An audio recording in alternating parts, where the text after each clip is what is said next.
Hi, പുൽക്കൂടിന്റെ final video. പുൽക്കൂടിൽ രൂപങ്ങൾ വയ്ക്കുന്ന സാധാരണ ക്രമം. ഒടുവിൽ പ്രധാന ഭാഗം ഉണ്ണിയേശു. ഉണ്ണിയേശുവിന്റെ ഇടതുവശം മറിയവും വലതുവശം യോസഫും. ഉണ്ണിയേശുവിന്റെ പിറകു സൈഡിൽ പശുവും കഴുതയും. മുൻവശങ്ങളിലായി ആടുകൾ.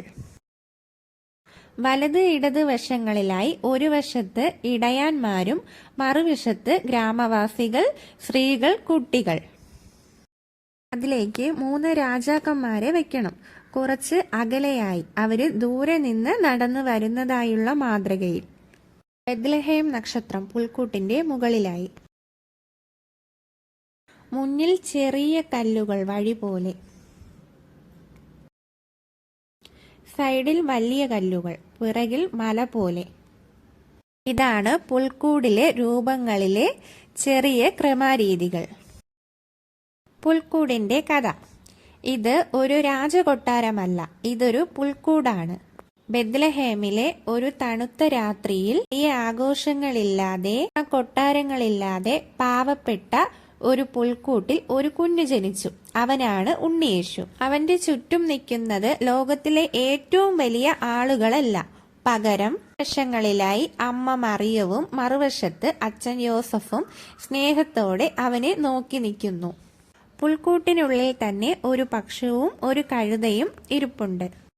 മനുഷ്യർ മാത്രമല്ല, ലോകത്തിലെ സകല സൃഷ്ടികളും ഈ ജനനത്തെ സ്വാഗതം ചെയ്യുന്നതിന്റെ അടയാളമായി സങ്കല്പിക്കുന്നു. അകലെയായി രാത്രി ആടുകളെ കാത്തിരിക്കുന്ന ഇടയാന്മാരുമുണ്ട്. അകലെയായി ആടുകളെ കാത്തിരിക്കുന്ന പാവപ്പെട്ട ഇടയാന്മാർ. ദൂതന്റെ ശബ്ദം ആദ്യം കേട്ടത് അവർക്കായിരുന്നു. കാരണം ഈ സന്തോഷ വാർത്ത ആദ്യം അറിഞ്ഞത് പാവപ്പെട്ട ജനങ്ങളിലാണ്. കിഴക്കുനിന്നും ഒരു നക്ഷത്രം പിന്തുടർന്നു വരുന്ന 3 രാജാക്കന്മാർ. അവർ ഇപ്പോഴും യാത്രയിലാണ്. അതാണ് അവരെ പുൽക്കൂട്ടിൽ നിന്നും കുറച്ച് ദൂരത്തേക്ക് വെക്കുന്നത്. മുകളിലായി ബെത്ലഹേമിലെ നക്ഷത്രം, ഇരുട്ടിന്റെ വഴികാട്ടി, പ്രതീക്ഷയുടെ നക്ഷത്രം. പുൽക്കൂട് ഒരു കഥ മാത്രമല്ല, ഒരു സന്ദേശം കൂടിയാണ്. പാവപ്പെട്ടവനും രാജാവിനും ചെറിയവനും വലിയവനും ഒരേ സ്ഥാനം, ഒരേ സ്നേഹം, ഒരേ രക്ഷകൻ.